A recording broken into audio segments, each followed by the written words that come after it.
Hello students, I am Dr. Parul Singh, assistant professor sociology, government arts girls college Kota. और हम आपका समाजशास्त्र विषय का बीए थर्ड ईयर का सेकंड पेपर समकालीन भारत में सामाजिक समस्याएं, social problems in contemporary India कर रहे थे। और उसका जो लास्ट यूनिट है वो यूनिट हमने शुरू कर लिया था और काफ़ी सारे टॉपिक्स हम लोग डिस्कस कर चुके हैं।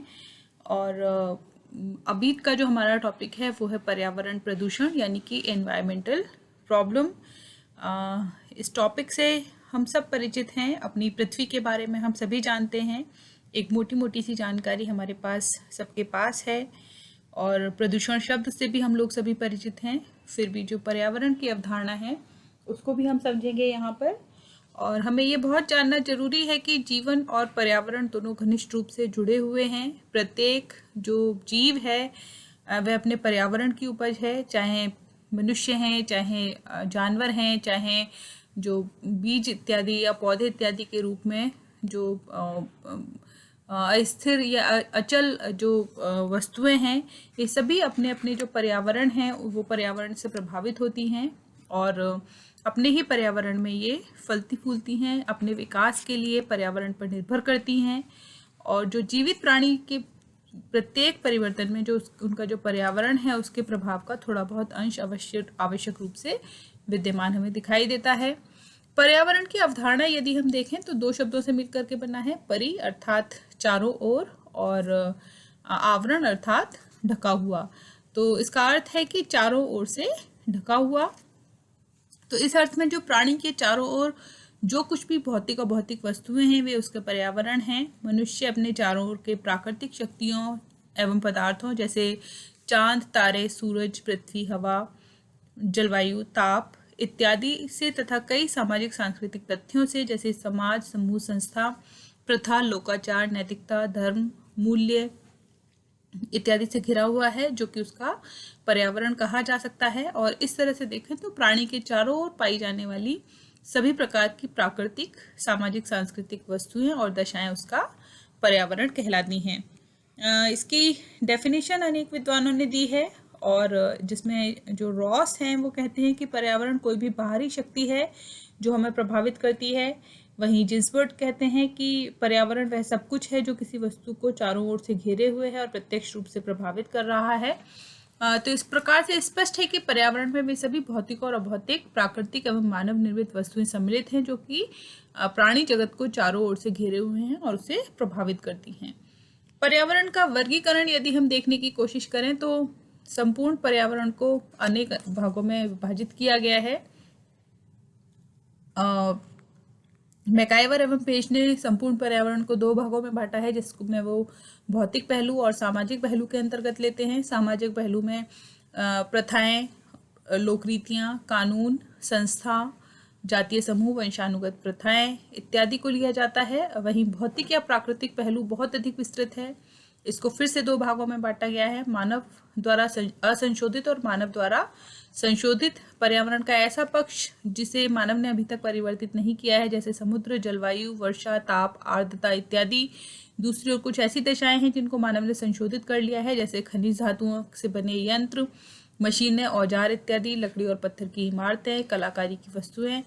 तो ये सभी जो पहलू हैं ये सभी भौतिक पहलू के अंतर्गत आते हैं। भौतिक पहलू में प्रकृति द्वारा निर्मित सभी वस्तुएं शामिल हो जाती हैं। लैंडिस के द्वारा पर्यावरण को कुछ और भागों में बांटा गया है, जिसमें प्राकृतिक पर्यावरण की बात की जाती है। इसके अंतर्गत वे सभी प्राकृतिक शक्तियां और वस्तुएं आती हैं जिनका निर्माण प्रकृति ने किया है, जैसे भूमि, सूर्य, चंद्रमा, नदी, पहाड़, जलवायु, पशु जगत इत्यादि। और ये सभी हम मानव और उसके समाज को प्रभावित करते हैं।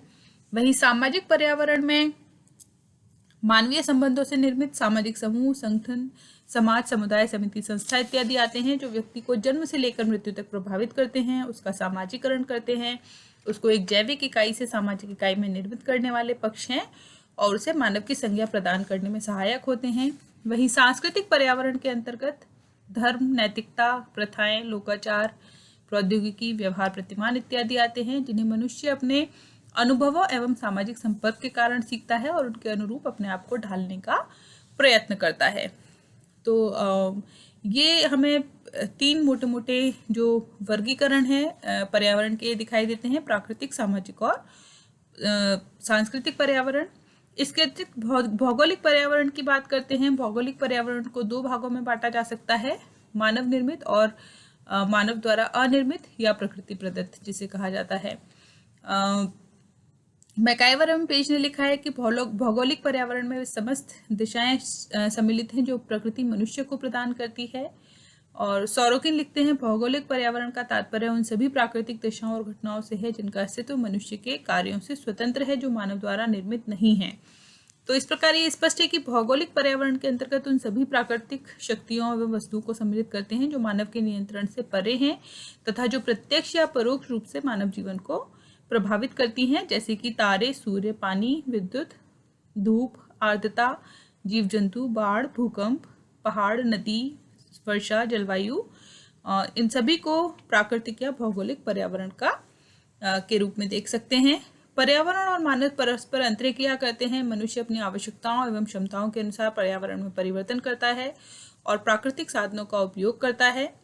पृथ्वी पर निवास करने वाले जितने भी मानव हैं वे अपनी जीवन की मूलभूत आवश्यकताओं अर्थात भोजन, वस्त्र और आवास के तथा जीवन की गौण और उच्च आवश्यकताओं की पूर्ति प्राकृतिक पर्यावरण के द्वारा ही करते हैं, जिसके लिए वे यंत्र, उपकरण, विज्ञान इत्यादि का प्रयोग करते हैं और उनको विकसित करते हैं।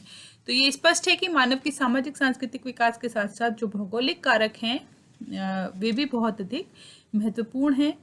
पर्यावरण का अध्ययन करने के उपागम के रूप में यदि हम देखें तो पारिस्थितिक तंत्र उपागम या इकोसिस्टम अप्रोच इसकी महत्वपूर्ण है। पर्यावरण अध्ययन के दो उपागम हैं, एक मानव भूगोलवादियों का एवं समाजशास्त्रियों का और दूसरा पारिस्थितिक विज्ञानवादियों का। समाजशास्त्री और भूगोलवेत्ता मानते हैं कि मानव जीवन के प्रत्येक पक्ष पर भौगोलिक और सामाजिक सांस्कृतिक पर्यावरण का प्रभाव पड़ता है, यहाँ तक कि उसका सामाजिक सांस्कृतिक पर्यावरण भी भौगोलिक पर्यावरण से प्रभावित होता है। मनुष्य का जनघनत्व, आर्थिक संगठन, उद्योग, व्यापार, सामाजिक संस्थाएं, वेशभूषा, साहित्य, कला, व्यवहार सभी पर प्राकृतिक पर्यावरण का प्रभाव पड़ता है। वहीं जो पारिस्थितिक उपागम है ये पिछले कुछ दशकों में बहुत अधिक महत्वपूर्ण सिद्ध हुआ है और इसके अंतर्गत जीव जंतुओं, पौधों, मनुष्यों पर पर्यावरण के प्रभाव की विवेचना की जाती है। और पारिस्थितिक विज्ञान एक यूनानी शब्द आइकोस से बना है जिसका अर्थ है घर बार अथवा रहने का स्थान। इस शब्द का प्रयोग पहली बार राइटर के द्वारा 1885 में किया गया था। यह विज्ञान जिसमें वनस्पति और प्राणियों के आपसी संबंध तथा पर्यावरण के प्रभाव को दर्शाया जाता है उसे पारिस्थितिक विज्ञान कहते हैं। इसे पर्यावरणीय जीव विज्ञान भी कहा जाता है। पर्यावरण शब्द में विभिन्न प्रकार की वस्तुएं शामिल की जा सकती हैं। सर्वप्रथम पर्यावरण में जीवों के चारों ओर पाई जाने वाली वस्तुएं आती हैं जिन्हें जीव स्वयं भी बदल सकते हैं। पर्यावरण में एक ही प्रकार के जीव एवं पौधे या अनेक प्रकार के जीव एवं पौधे हो सकते हैं और इस प्रकार पर्यावरण एवं जीवों के मध्य एक संबंध स्थापित हो जाता है और वे एक दूसरे पर अनुकूल और प्रतिकूल प्रभाव डालते हैं और अनुकूलन करते रहते हैं। जीवों का विकास होता रहता है। वहीं परितंत्र को या पारिस्थितिकी तंत्र को यदि समझने की कोशिश करें, इकोसिस्टम जिसे हम कहते हैं, तो वर्तमान में पारिस्थितिकी विज्ञानी अध्ययन हेतु पारिस्थितिक तंत्र उपागम का प्रयोग करते हैं जो कि एक नवीनतम विधि है। पारिस्थितिकी तंत्र उपागम के अनुसार जीवित प्राणी और उसका अजैविक पर्यावरण अपृथकनीय एवं परस्पर निर्भर है और वे एक दूसरे से अंतःक्रिया करते रहते हैं। टेंसले ने पारिस्थितिकी तंत्र को एक ऐसी व्यवस्था के रूप में परिभाषित किया जो कि पर्यावरण के सभी जैविक एवं अजैविक कारकों के एकीकरण के परिणाम स्वरूप उत्पन्न होता है और इस प्रकार पारिस्थितिक तंत्र में केवल जीवों की जटिलता को ही नहीं बल्कि पर्यावरण का निर्माण करने वाले सभी भौतिक कारकों को सम्मिलित किया जाता है। तो जो पारिस्थितिक तंत्र है ये मूल रूप से प्रकृति का क्रियात्मक रूप है। किसी भी स्थान पर पौधे, जानवर, पर्यावरण में अगर क्रियात्मक संपूर्णता मिलती है तो उसे हम इकोसिस्टम कहते हैं।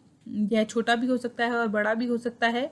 एक वृक्ष का अपना पारिस्थितिक तंत्र हो सकता है। वृक्ष सूर्य के प्रकाश से ऊर्जा को ग्रहण करके मिट्टी से तथा हवा से लिए गए कार्बनिक तत्वों को मिलाकर ऊर्जा से परिपूर्ण रासायनिक पदार्थ बनाते हैं जिनसे प्राथमिक उत्पादन होता है और इनसे वृक्ष पर रहने वाले अनेक पक्षी छाया में बसेरा पाते हैं। इसके फलों को खाकर अपने शरीर की वृद्धि करते हैं। तो इस प्रकार एक पेड़ का अपना पारिस्थितिक तंत्र हमें होता हुआ दिखाई देता है। जब पारिस्थितिक तंत्र में असंतुलन उत्पन्न होता है तो उससे जो प्रदूषण है वह प्रदूषण की समस्या हमें दिखाई देती है, और पर्यावरण प्रदूषण हमारे सामने एक समस्या के रूप में उपस्थित होता है। मनुष्य ने अन्य जीवों के साथ जब इस पृथ्वी पर रहना प्रारंभ किया तो जो पर्यावरण था वह स्वच्छता प्रदूषण रहित था और विभिन्न प्राकृतिक साधनों और घटनाओं में पूर्ण संतुलन था। धीरे धीरे अपने विकसित मस्तिष्क के कारण जब मनुष्य ने विकास की जो प्रक्रिया शुरू की और उसके फलस्वरूप अनेक औद्योगिकरण और नगरीकरण जैसी जब जो प्रक्रियाएं हैं वो प्रक्रियाएं बढ़ी और प्रगति जब हमें समाज में देखने को मिली तो उसके साथ ही कुछ नई समस्याएं भी हमें देखने के लिए मिली, जिसमें कि प्रदूषण एक बहुत महत्वपूर्ण समस्या है। इसके अतिरिक्त पारिस्थितिकी असंतुलन, प्राकृतिक संपदाओं का दुरुपयोग या दोहन, जनसंख्या में वृद्धि, जनसंख्या घनत्व में वृद्धि इत्यादि समस्याएं हमें देखने के लिए मिलती हैं। और जो पर्यावरण प्रदूषण की एक समस्या है वो प्रकृति में उत्पन्न असंतुलन की एक बहुत महत्वपूर्ण समस्या है। पर्यावरण अर्थात हमारे चारों ओर का वातावरण, हमारे चारों ओर का वातावरण एवं परिवेश जिसमें अन्य जीवधारी और हम रहते हैं उसे पर्यावरण कहते हैं। और इसके अतिरिक्त यदि हम देखें तो पर्यावरण का अर्थ बहुत व्यापक है। पर्यावरण समस्त भौतिक, जैविक और सामाजिक कारकों की व्यवस्था है जो मानव को किसी न किसी प्रकार से प्रभावित करती है।